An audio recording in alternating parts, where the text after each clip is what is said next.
ya kita nggak usah malu. Kita nggak usah malu untuk hal ini. Kita wajib meniru, mencontoh, belajar dari Malaysia. Kita tak perlu malu ya guys ya. Karena memang semua rakyat Indonesia sudah tahu bahwa untuk hal ini Malaysia itu memang tiada lawan guys. Semuanya, ketemu lagi sama kita bertiga di YouTube channel Mutiara dan Bayu. Halo, yeay, sawadika teman-temanku semuanya. Apa kabar nih? Semoga kabar teman-temanku semua sehat ya, stay healthy buat teman-temanku semuanya. Sekarang kita posisinya masih ada di Malaysia. Ini adalah hari terakhir kita sebelum kita berangkat balik ke negara masing-masing, alias aku balik ke Bangkok, adik aku dan mamaku balik ke Indonesia guys. Karena pengobatan mamaku di Malaysia Sudah selesai. udah tuntas semuanya gitu, alhamdulillah. Secepat itu guys gitu semua prosesnya gitu kan. Jadi di sini aku pingin berbincang-bincang aja nih sama teman-teman semua. Pasti teman-teman yang nonton kemarin-kemarin itu bertanya-tanya, kenapa sih mama aku tuh sebenarnya sakit apa? Kok bisa dibawa ke Malaysia? Kenapa harus Malaysia? Gitu. Dan apa yang terjadi? Apa yang mama aku alamin gitu selama di Indonesia gitu kan. Jadi aku di sini pengen cerita, pengen sharing aja sama teman-teman semua gitu biar teman-teman semua juga apa ya mendapatkan mungkin sebuah pelajaran, sebuah informasi, sebuah apa ya pengalaman gitu loh, kita berbagi pengalaman gitu kan. Jadi di sini aku langsung aja ceritain bagaimana kronologinya awal mamaku sakit itu dan sebenarnya mamaku sakit apa. Iya. Nah, jadi kita mulai dari adik aku mungkin karena adik aku itu dia orang yang saat itu dekat sama mama dan memang saat itu memang ada Yanda doang guys gitu loh. Jadi Yanda yang persis banget tahu awalnya kayak gimana mama sakit. Langsung aja ya? Langsung aja. Waktu itu malam-malam ya kan. Itu saatnya lagi nelfon Nyanyi tuh. Lagi teleponan sama Nyanyi. Kan kebetulan banget mama nggak masak ya kan. Jadi kita pesan nasi goreng. Terus saya makan nasi goreng. Belum selesai. Oh belum selesai waktu itu ya Ma? Oh baru separuh. Baru separuh lagi teleponan kan. Mama bilang, anjing sebentar lu perut mama sakit, dia bilang gitu kan. Itu lagi teleponan sama Mama Kaiden guys, posisinya malam-malam tuh, jam berapa? Kayak jam 8:30 Ma. Oke, 8:30 malam, terus? Iya, perut mama sakit, udah dulu ya. Akhirnya udah telepon ya kan, selesai teleponnya. Nasi goreng nggak habis. Malam itu yang madam sakit itu ya kan, habis beli nasi goreng. Kan madam itu orang kan nggak pernah makan malam kan. Nah terus karena Yanda ngajak makan nasi goreng gitu kan, kata dia pengen makan bareng gitu kan. Akhirnya madam belilah nasi goreng gitu kan. Sama Yanda ditambahin cabai rawit hijau itu ditambahin sama dia. Jadi makanlah cabai itu 3 ya kan. Karena madam juga merasa itu seger kayaknya nih gitu kan. Nah udah selesai madam makan itu baru separuh kan sambil teleponan sama Anggi kan. Terus madam merasa perut itu sakit banget. Sakit banget Ya, perutnya melilit lah. Bukan melilit sayang, langsung sakit sebelah sini. Langsung, sebelah kanan Langsung sakit perutnya di area sebelah sampai madam kayak gitu kenapa kok sakit itu. Terus madam langsung akhirnya telepon kan, Anggi udah dulu ya sayang, ini perut madam sakit banget gitu kan. Udah madam udah matiin telepon, rupanya sakit madam itu berlanjut terus Yanda ada ke kamarnya ya kan. Madam diam aja, kenapa perut madam sakit, kenapa nggak berhenti sakit. Akhirnya madam ingat, ini mungkin kena cabai. Madam akhirnya ambil cari susu ke kulkas, madam minum langsung susu 1 gelas gitu. Ternyata ini nggak ada perubahan sama sekali. Kenapa nggak ada perubahan? Besok pagi-pagi tambah sakit, dia nggak berkurang gitu loh. Biasanya kalau kita minum susu itu kan kalau kena kita makan cabai banyak pasti dia berkurang.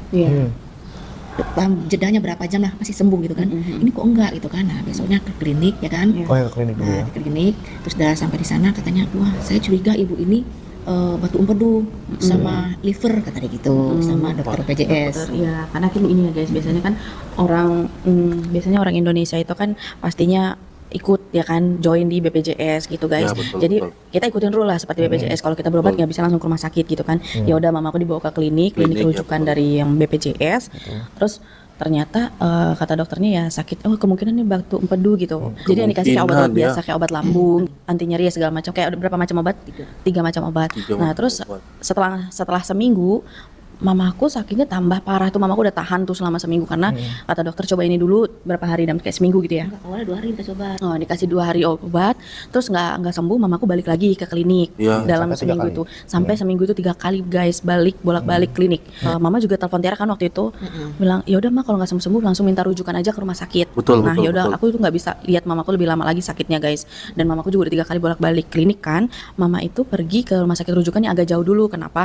Karena merasa ya saat itu Yanda bilang, mah rumah sakit itu lebih besar dan alatnya itu lengkap, kalau mau apapun tes ada gitu. Oke ya udah, akhirnya mama dibawalah ke rumah sakit yang lebih jauh dari rumah, tapi masih sama-sama masih di Bekasi ya guys.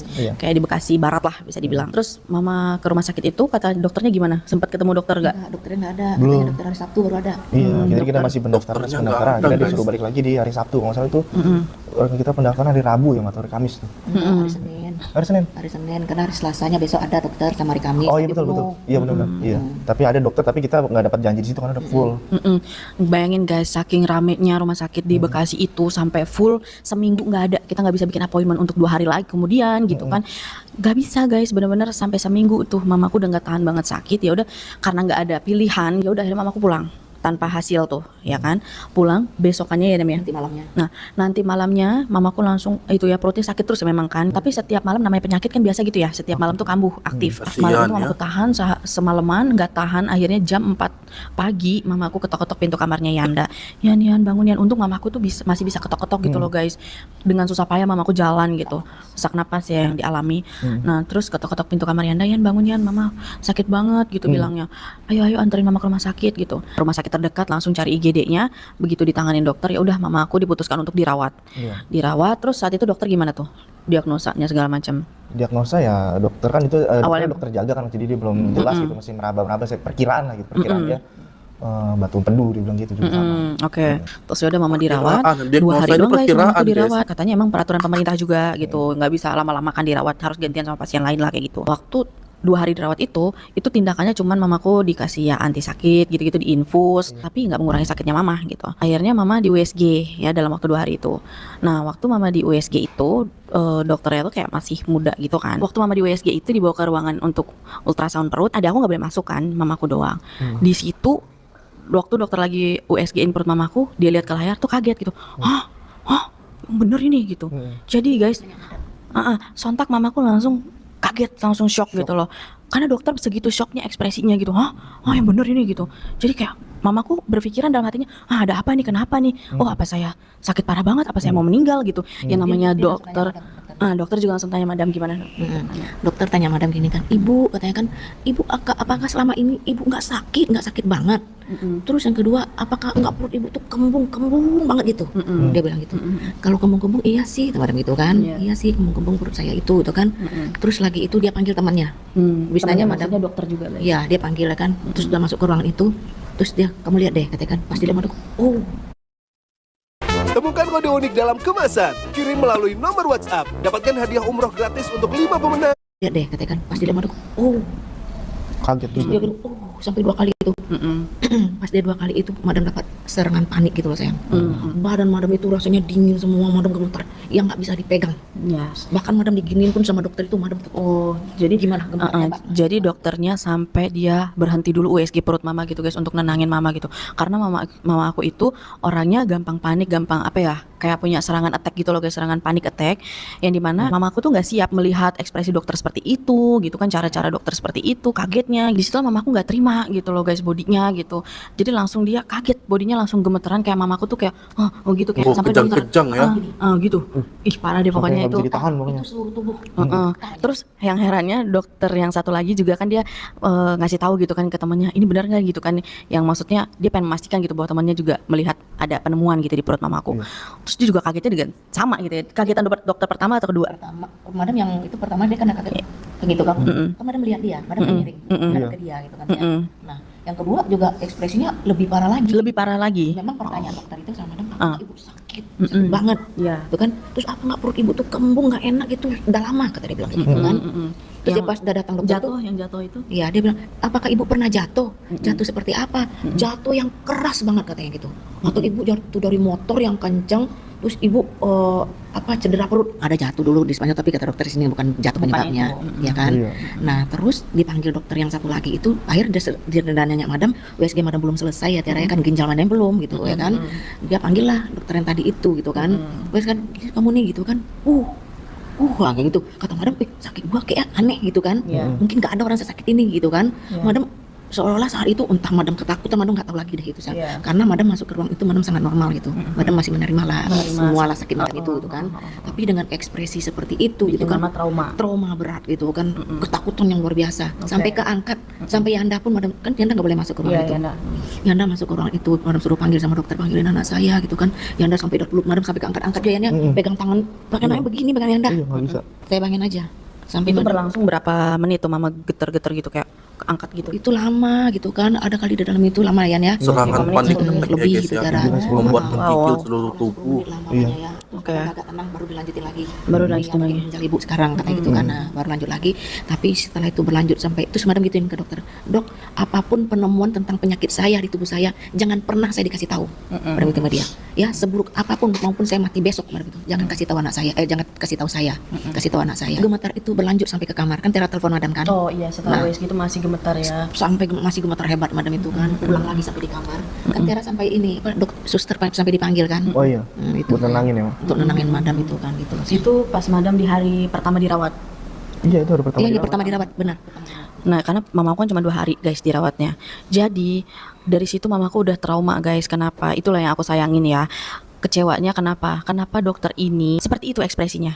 Tanpa dokter itu tahu riwayat pasien seperti apa gitu. Seharusnya segawat apapun, se-urgent apapun lah kondisi mama saat itu, seburuk apapun, harusnya dokter jangan seperti itu depan pasien. Karena nggak Setuju. semua pasien itu bermental kuat. Betul, Nggak betul. semua itu pasien bermental normal atau bisa menerima kenyataan begitu guys. Sampai situ mamaku bener-bener trauma banget guys gitu. Karena dia ekspresinya wah gitu. Gimana sih kayak rasanya mamaku udah nggak ada harapan hidup saat itu, kayak saking gawatnya, kayaknya terlalu gawat gitu.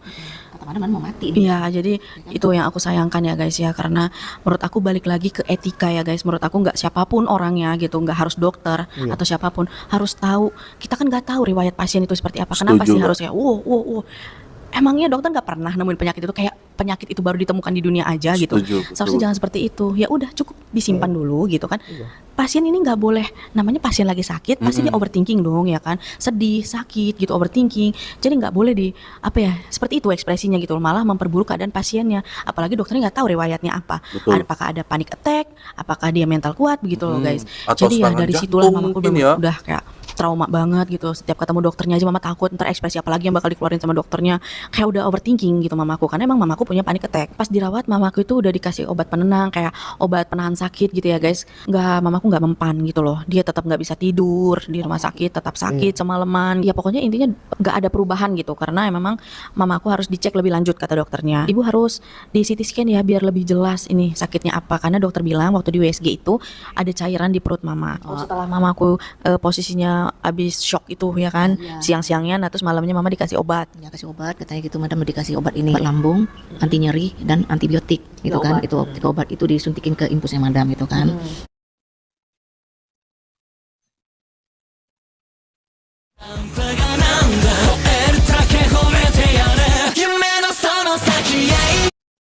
Obat itu disuntikin ke infusnya madam itu kan. Nah, madam waktu itu tetangga lagi dibesuk. Ada tetangga, karena dia nganterin anaknya berobat ke rumah sakit. Nah, terus ini apa? Madam dia datang, madam posisikan lagi duduk gitu saya, ya kan lagi duduk. Terus karena madam lagi ngobrol sama tetangga kan, madam nggak tidur itu. Terus dia disuntikin madam itu kan. Pas dia lagi suntikin madam terakhir tuh antibiotik itu kan. Itu pemandangan madam itu awalnya kan ini tempat tidur. Ini suntikan pertama. enggak yang terakhir kayaknya ya, yang terakhir. Nah, terus dia tetangga kan sini lah di ujung tempat tidur madam itu duduk ya kan. Madam lihat itu kok banyak gitu, dia kan normal kok mukanya banyak banget gitu loh Tera. Habis banyak itu kayak kecil-kecil tapi banyak banget gitu loh saya. Terus habis itu pemandangan madam itu mulai gelap. Akhirnya Kayak bengong, pandangan halusinasi gelap. gitu ya, Terus kenapa saya ini pandangan saya gelap, kata madam kayak gitu kan. Oh ya ibu tiduran katanya. Dia masih belum selesai suntik kayaknya. Belum selesai suntik, ada Yanda, ada Chelsea juga di situ gitu kan. Dia sih lagi besok madam itu. Udah madam tiduran, udah ibu tiduran katakan. Nah, madam udah tidur masih. Terus setelah lama madam buka mata madam melihat Chelsea duduk sampai madam. Chelsea itu datang dan pergi ke madam gini. Gitu saya. Itu berlangsung berapa Oh, lama? lama itu. Lumayan lama ya nih ya. Lama sampai dipijit-pijit dulu nih, setengah jam kali ya. Terus ini loh saya, terus madam buka mata madam lihat ini apa nih, plafon ya. Plafon itu gelombang gitu loh, kayak ombak besar. Jadi kayak efek obatnya ya. Gitu. Tapi madam udah nggak gelap lagi, udah gelap, udah mulai terang madam lihat seperti itu gitu loh. Tuh ke badan madam dingin lah semuanya, udah mulai lagi madam gemeteran itu. Sampai tetangga itu mijitin lah madam lama banget karena udah dingin badan semuanya kan gitu loh saya.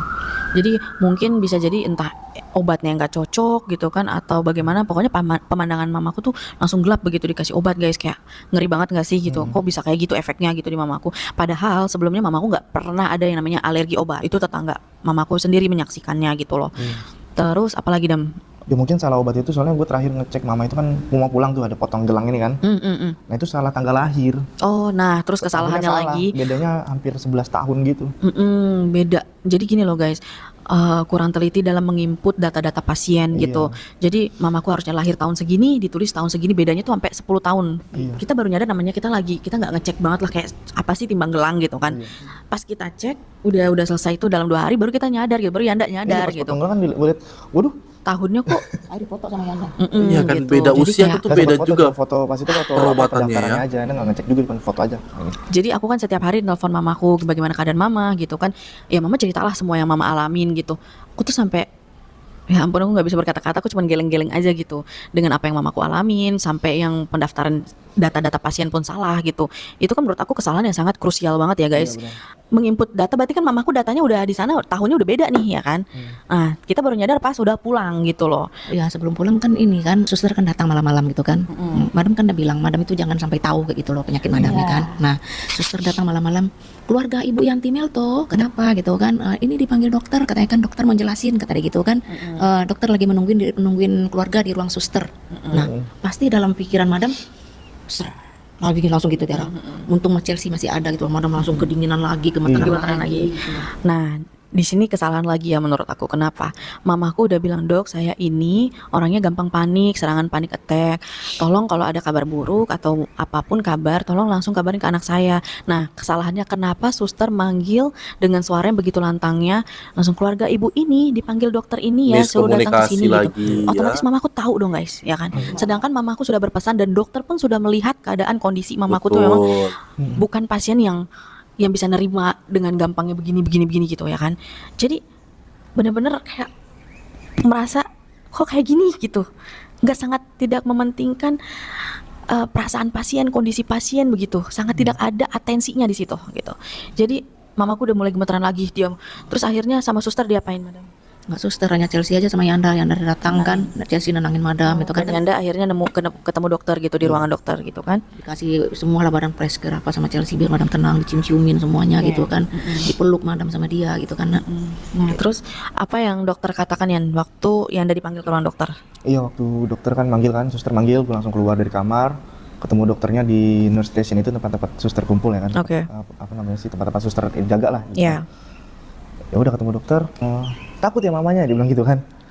Kok masih digituin ya? Iya, takut mamanya kan, dibilang gitu kan. Iya dokter, maksud saya nggak ini apa namanya, masih trauma, gue bilang gitu kan. Jadi gimana dok, hasilnya kemarin USG itu ya kan. Terus dia bilang, oh iya ini langsung dijelasin sama dia, ini ada kista, dia bilang gitu kan, di liver atau di pankreas atau di lambung, dia masih belum jelas ya kan. Dia bilang gitu. Katanya, terus gue tanya juga, ukurannya sebesar apa dok, kalau misalkan dari ukuran hati itu berapa persen dari ukuran hati ya gitu. Terus dia bilang, saya nggak bisa jelasin karena ini masih belum jelas letaknya pun di mana, dia belum tahu. Loh, Ya tapi kan? udah Seperti di gue bilang tadi, USG. di liver, di pankreas atau di lambung ya kan. Iya. Jadi ini perlu di CT scan mas, dia bilang gitu kan.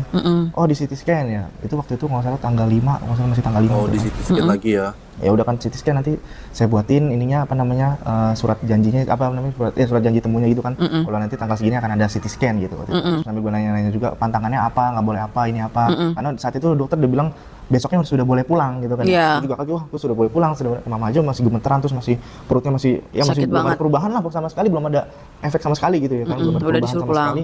Disuruh pulang. Oh gitu ya, udah boleh pulang besok mas, orang tuanya gitu kan segala macam. Nanti saya kasih obat. Gitu. Udah dikasih obat sampai mau tanggal kontrol itu ya, tanggal periksa yang harusnya CT scan itu. Karena waktu itu suster minta tanda tangan pun gue pastiin lagi kan, ini tanda tangan untuk apa namanya jadwal CT scan, dia bilang gitu. Sampai gue baca dulu kan ya, terus emang di situ dia nggak ditulis tanggalnya kan, terus gue pastiin lagi. Jadi hari Senin waktu ya, hari Senin itu acaranya kita CT scan ya dokter, suster ya gitu. Nah, Yanda tuh memastikan lagi, guys. Tanda tangan ya kan, tanda tangan, oke. Dia bilang mahal. Ini lumayan mahal. Oh iya, dia bilang gitu. Ya ini harganya lumayan mahal, dia bilang gitu ya. Ya udah kan kita pakai Ya, pakai kita, namanya? kita, Pakai guys. asuransi ya kan, kalau bayar pun ya oke lah misalnya Iya. bayar ya kan. Kalau emang CT scan kan emang ditanggung BPJS gitu kan. Kenapa harus bilang ini CT scan mahal ya? Kenapa harus kayak gitu ya? Kita sebagai orang yang udah membayar asuransi BPJS dan apalagi itu udah include di dalam fasilitasnya, nggak perlu disampaikan kayak ini mahal ini berapa, nggak perlu tahu gitu. CT scan mahal apa ya kan? Yang penting kita pengen tahu kejelasannya kapan jadwal CT scan. Nah, udah dibilang tuh hari Senin gitu kan. Oke, tanggal 4 dibilang jadwal CT scan untuk tanggal berapa? Tanggal 9. Tanggal 9 guys. Nah ya udah akhirnya mamaku udah nahan sakit nih ya kan, udah dikeluarin dari rumah sakit di tanggal 5 itu, tanggal 9 suruh CT scan mamaku balik ya kan. Balik lagi kita Nah tanggal dokter 9. itu kan dia prakteknya sore. Jadi ya udah mamaku Jam 7 dia prakteknya, jam 7 sampai jam 8. Nah, sejam doang dokter praktek di sana. Iya gitu. Nah, yaudah mamaku kan harus pendaftaran lagi, nini lagi gitu kan, macam-macam. Dan katanya pendaftaran pun kita harus datang 1 jam sebelum pokoknya. Nah, mamaku datanglah dari sore ya kan, kayak sekitar jam 4 atau jam 5 gitu. Terus mamaku udah nunggu lah sekitar 2 jaman baru dokternya ada, dan ternyata di situ kita kecewa lagi karena adik aku udah make sure dari sebelumnya, dari tanggal 5 itu udah bilang, "Ini acaranya tanggal 9 CT scan ya." Iya. Ternyata Stop cairin pinjaman kalau belum cek ini. Apa tuh? Ini loh biaya tersembunyi. Enggak dong. ternyata hanya konsul sama dokternya saja, kata dokternya. Oh enggak, hari ini enggak CT scan katanya, hanya kontrol. Dan tahu nggak guys, mamaku diapain? Nggak diapa-apain sama dokternya. Even dipegang juga nggak, disentuh pun enggak. Nggak diperiksa pun. Biasanya kan pakai yang apa nih, yang di kuping gitu kan, gini-gini gitu kan. Dipegang kayak dicek ke perutnya gitu ya, dilihat lagi udah segede apa sih perut mamaku. Karena itu perubahannya sangat signifikan. Iya, apalagi dokter tahu perut mamaku itu kan udah membesar dan Iya. dan keras gitu kan di bagian sisi-sisi tertentunya gitu. Tapi nggak dicek sama dokternya guys, kayak cuman ngobrol doang, mamaku cuma diajak ngobrol gitu. Malah waktu itu kan dibilang kan kita kan udah pesan ya ke dokter ya kan, kalau mama saya ini nggak boleh tahu penyakitnya apa, dia nggak mau tahu pokoknya ya kan. Iya.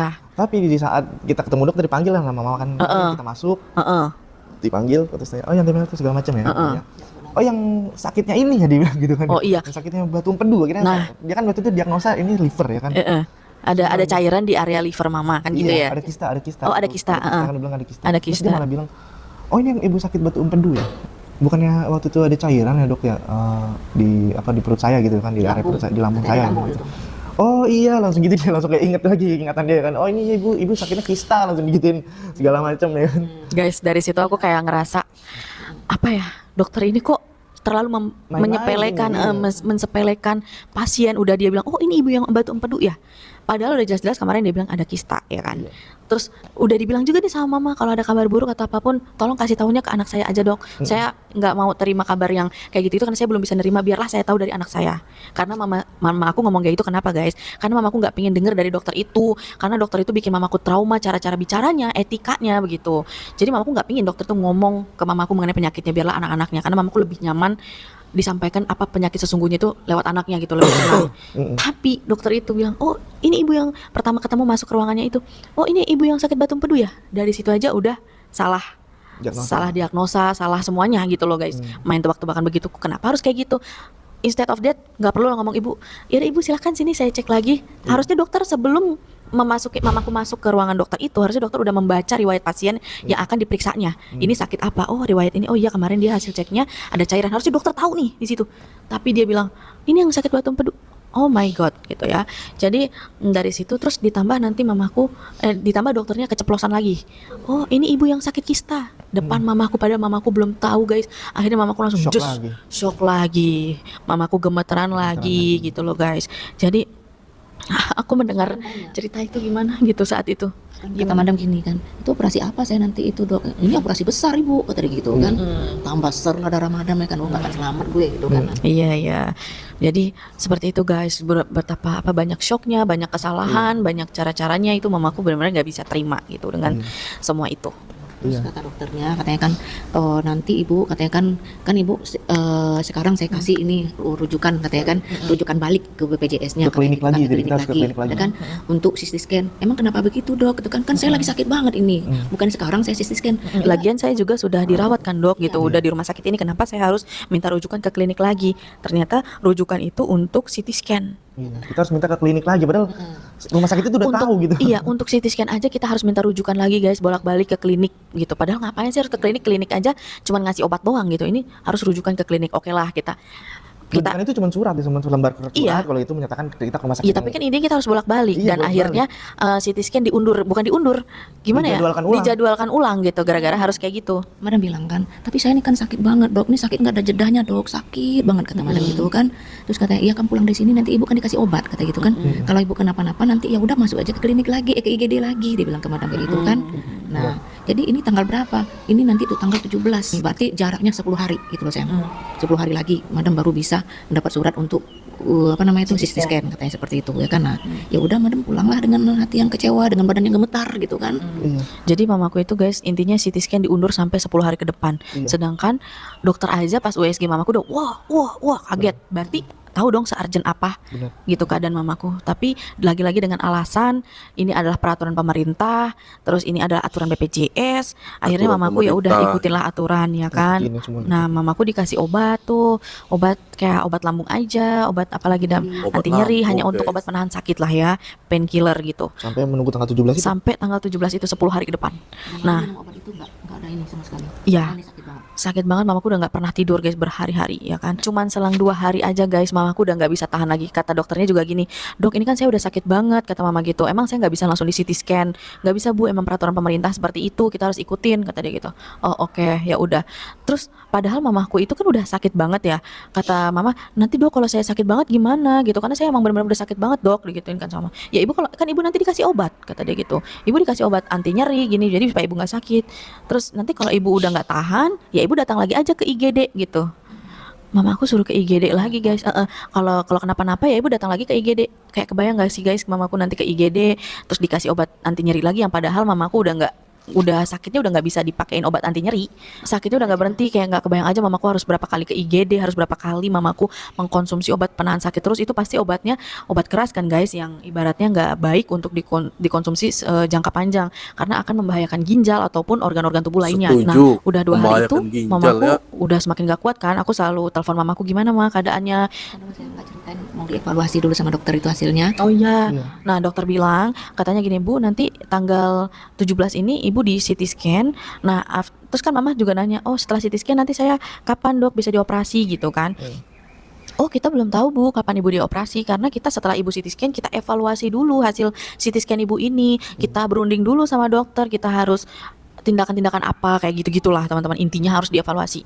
Oh berapa hari ya, kita nggak tahu ya berapa harinya. Sekitar 3 hari atau sampai 1 minggu Dia nggak tahu, dia pokoknya nggak tahu gitu kan. Tapi katanya nanti kalau seandainya saya ini setelah CT scan atau itu nanti kena pankreas ibu atau apa yang lain, ibu akan saya rujuk ke rumah sakit yang lain. Yes. Jadi intinya kayak gini, dokter juga udah bilang, ibu ini yang saya USG kan ada kista di liver ibu, kata dia gitu. Tapi posisinya saya masih belum yakin nih, apakah benar-benar di liver ataukah di pankreas, kata dia gitu. Nah kalau posisinya di liver itu operasinya sama saya bu, kata dokternya kayak gitu. Tapi kalau posisi kista ibu adanya di pankreas atau mungkin ibu ada kista lainnya gitu di posisi yang lain letaknya, itu ibu akan dirujuk ke dokter yang lainnya di Bekasi gitu. Intinya di rumah sakit lain lagi. Jadi dia udah terus terang nih guys, to the point di situ dokternya. Kalau dia nggak bisa operasi yang lain lagi, dia cuma khusus operasi yang bagian liver. Saya cuma bisa yang liver doang ya bu, kata dia. Nunggu CT scan ya kan. Nah katanya CT scan juga dievaluasi kayak gitu segala macam, lama banget kan guys. Kebayang deh, sedangkan mamaku kondisi udah urgent banget gitu. Harusnya segera ditindak, nggak butuh kayak evaluasi apalagi di penyakit udah tahu gitu kan. Apalagi di CT scan tuh udah benar-benar kelihatan banget apa gitu. Ini evaluasi kenapa harus sampai kayak dokter bilang ini evaluasi sampai 3 hari gitu. Iya, dia dengar gitu 3 hari atau sampai 1 minggu malah dia. Tuh, guys. Itu doang. Jadi ya udah, lepas dari 2 hari itu aku kan selalu nanya kondisi mama gimana kondisinya. Terus mama aku tuh kan orangnya lembut gitu ya guys. Jadi dia bilang sakit pun dia cuman bilang, "Iya nah, ini mama sakitnya tuh berkepanjangan aja, tambah gak berhenti sakitnya." Oh gitu. Walaupun minum obat mama tetap sakit. Nah, aku nanya gitu. "Iya, semakin sakit malah," kata mama gitu. Oh ya udah, aku saat itu nggak tahu kondisi perut mama aku kayak gimana gitu, karena kita cuma telepon biasa aja gitu kan guys, kayak cerita-cerita kondisi mama gimana. Dari situ aku langsung memutuskan tanpa babi bu bebo, aku langsung bicara sama suami aku kan, sama Bailu. Aku bilang kondisi mamaku tambah parah gitu, dia sakitnya nggak berhenti, udah minum obat anti nyeri pun nggak ada efeknya, malah tambah sakit, semakin sering sakit tambah parah gitu. Akhirnya kita diskusi, ya udah aku yang apa ya, kayak langsung kepikiran aja gitu untuk bawa mamaku ke Penang ini gitu guys. Jadi aku langsung searching rumah sakit terbaik di Penang itu di mana, langsung keluarlah gitu kayak 3 rumah sakit terbaik di Penang. Nah ini adalah rumah sakit yang Island Hospital ini adalah rumah sakit terbaik di Penang gitu loh guys. Aku langsung Merinding dengar kisah mengatur ini ya. semuanya.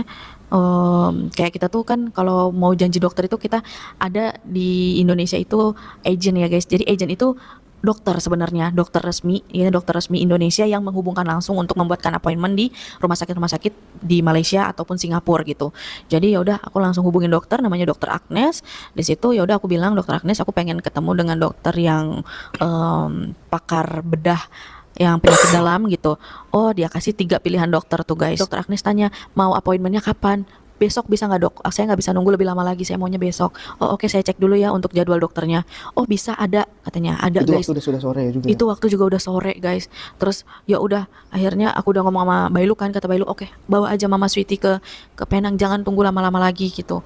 Suami aku tuh untung aja orangnya juga kayak langsung, apa ya guys, kita nggak nunggu berdiskusi lama gitu, nggak pakai bertele-tele, pokoknya ya udah ayo langsung oke, berangkat gitu, berangkatin Mama besok gitu, kalau ada besok gitu, karena sekarang udah sore gitu ya guys ya. Jadi langsung hari itu, saat itu juga aku udah aturin semua schedule-nya, appointment-nya udah oke. Terus saat itu udah tahu ada 3 pilihan dokter, langsung aku telepon mamaku, langsung aku bilang, tanya lagi kondisi mama kan tambah sakit gini-gini.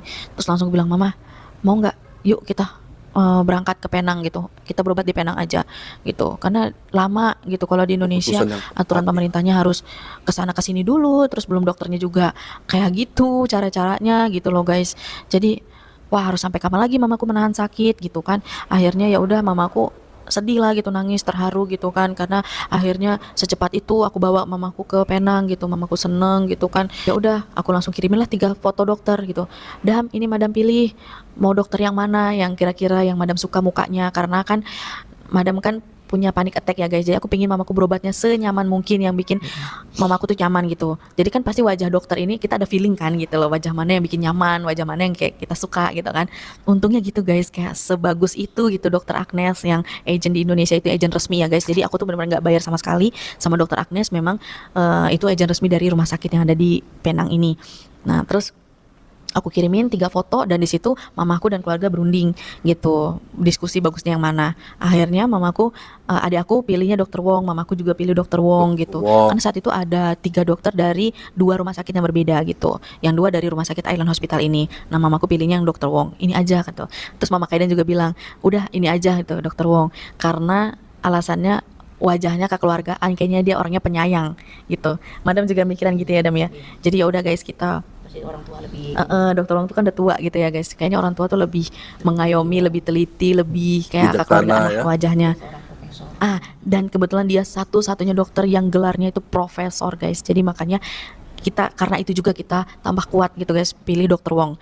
Ya udah, akhirnya aku langsung sore itu juga aku pesan tiket, kata dokter Agnes bisa semua, langsung aku pesan tiket.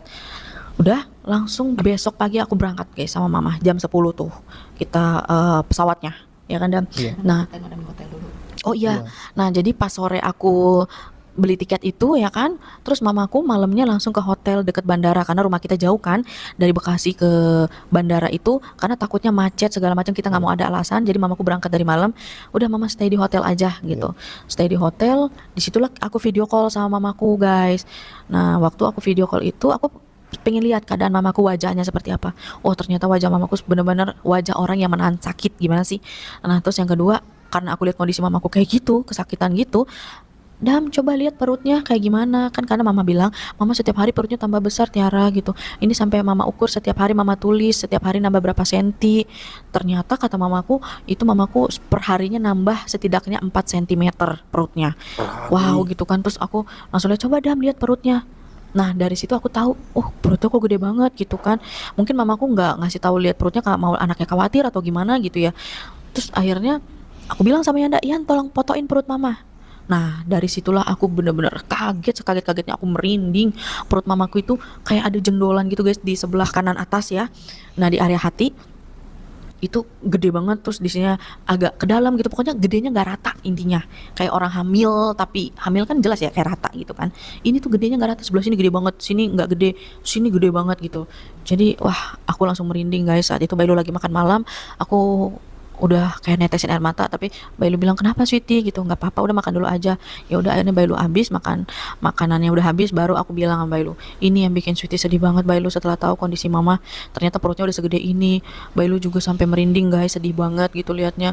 Sampai aku berpikiran kalau kayak gini kondisinya mamaku masih bisa bertahan gak ya sampai besok pagi, karena mamaku tuh udah kesakitan banget guys gitu di hotel. Kata Bailu, kalau Sweety kasih tahu Bailu pas makan itu, Bailu pasti akan berhenti makannya, langsung nggak selera makan gitu, saking nggak teganya lihat kondisi mamaku guys, karena kondisi mamaku itu benar-benar gawat gitu. Nah, sakitnya itu udah mencekik ke leher gini loh sayang. Oh sakitnya kayak seperti dicekik, karena kan apa ya, Iya, ini ketarik Dari ke perut leher. itu narik ke leher gitu. Leher depan sampai leher belakang gitu kan sayang.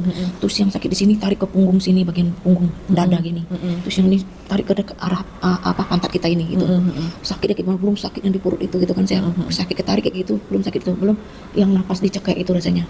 Ada yang mencekek kita rasanya. Ketarik dari leher ke leher belakang kayak gitu, coba bayangin. Daripada nggak bisa jalan itu lagi. Iya. Ini kita emang agak lama ya guys, karena aku benar-benar ceritain kondisinya dari awal gitu. Nah terus ya udah akhirnya mamaku dibawalah ke Malaysia ya guys. Udah nyampe tuh di Malaysia, aku cari penerbangan yang cocok sama mamaku. Jadi kita ketemu di Malaysia gitu guys. Jadi Yanda mamaku ditemenin sama Yanda waktu itu kan, mamaku udah nggak kuat banget. Sampai-sampai mamaku untuk check in di bandara aja itu harus pakai kursi roda karena udah nggak kuat ya guys. Terus di Malaysia juga pakai kursi roda, pokoknya kemana-mana pakai kursi roda Mama gitu. udah gak bisa jalan. Ya udah guys, videonya sampai di sini dulu yang karena ini tuh kan panjang banget ya ceritanya. Jadi Guys, jujur ini adalah cerita yang mengharukan ya, wujud dari kekecewaan ya, kecewa rakyat Indonesia ya. Ini salah satu yang mewakili banyak orang yang mengalami situasi atau hal yang sama seperti ini ya. Yang di dalam negeri tidak dapat solusi atau penyelesaian yang tepat, lalu mereka memilih jalan untuk pergi ke Malaysia. Karena mereka merasa cocok di Malaysia, maka itu mereka selalu berangkat bolak-balik untuk perawatan, untuk kesehatan mereka guys, di Malaysia. Nah, setibanya situasi sudah menjadi seperti itu, ya, ada pula yang mempertanyakan kenapa rakyat Indonesia banyak berobat ke Malaysia itu mengapa? Ya karena inilah, salah satunya karena ini ya guys ya, bagaimana kisah dari awal hingga akhir, dan yang paling menyeramkan itu bagi saya guys ya, sakitnya sudah terlalu parah, tapi dia dilempar sana sini ya, dilempar dari satu dokter ke dokter lainnya. Memang saya juga berharap bagaimana kita mendapat satu solusi agar kualitas dunia kesehatan Indonesia itu sama dengan Malaysia, merata ya guys ya.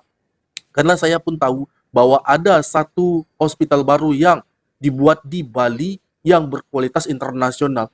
Lalu apa kabar dengan orang yang ada di Sumatera dan juga Kalimantan? Itu kan terlalu jauh untuk pergi ke Bali ya. Akomodasinya lebih mahal daripada pergi ke Malaysia yang lebih dekat daripada Sumatera. Dan tetap orang memilih ke Malaysia guys. Orang Sumatera dan orang Kalimantan biasanya tetap memilih Malaysia dan juga Singapura untuk tempat mereka berobat ya guys ya. Dan hal seperti ini tidak bisa dianggap enteng karena kita sudah mendengar tadi bahwa sudah ada seperti tonjolan besar dan itu dilempar sana sini dari dokter satu, dari rumah sakit satu ke klinik dan juga begitu seterusnya guys ya. Dan jalan yang tepat adalah memang harus perlu penanganan yang lebih serius lagi untuk dapat menyelesaikan case ataupun kesehatan dia agar lebih membaik lagi guys.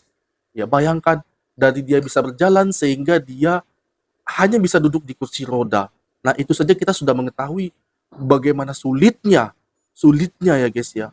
Mungkin memang iya jumlah dokter di Indonesia ini perlu ditambah ya, dokter spesialis agar dapat menangani kasus-kasus seperti ini dengan secara maksimal.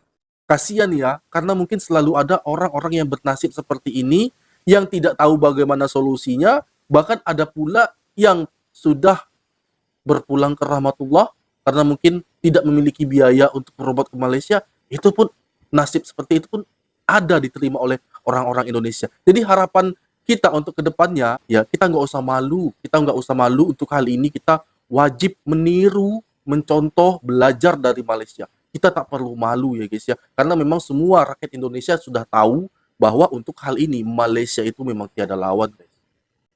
Perlu kita tegaskan ya, karena masyarakat Indonesia itu terlalu banyak supaya dapat meningkatkan level lagi dan lagi dunia kesehatan kita guys. Itu adalah harapan semua masyarakat Indonesia, bukan hanya di Jawa atau di Jakarta, tapi di seluruh ya guys ya, dari Sabang sampai Merauke juga ingin mendapatkan kualitas dunia medis yang sama guys. Semoga itu dapat terwujud di transisi Pak Jokowi ke Pak Prabowo Subianto saat ini. Semoga kedepannya jauh lebih baik lagi. Dan itu tadi video aku, semoga video ini bermanfaat bagi kita semua, dan mohon maaf jika video ini terlalu panjang karena memang ini adalah kisah bagaimana orang Indonesia di Indonesia yang banyak terjadi saat mereka berobat di dalam negeri, guys. Dan saya akhiri, wassalamualaikum warahmatullahi wabarakatuh.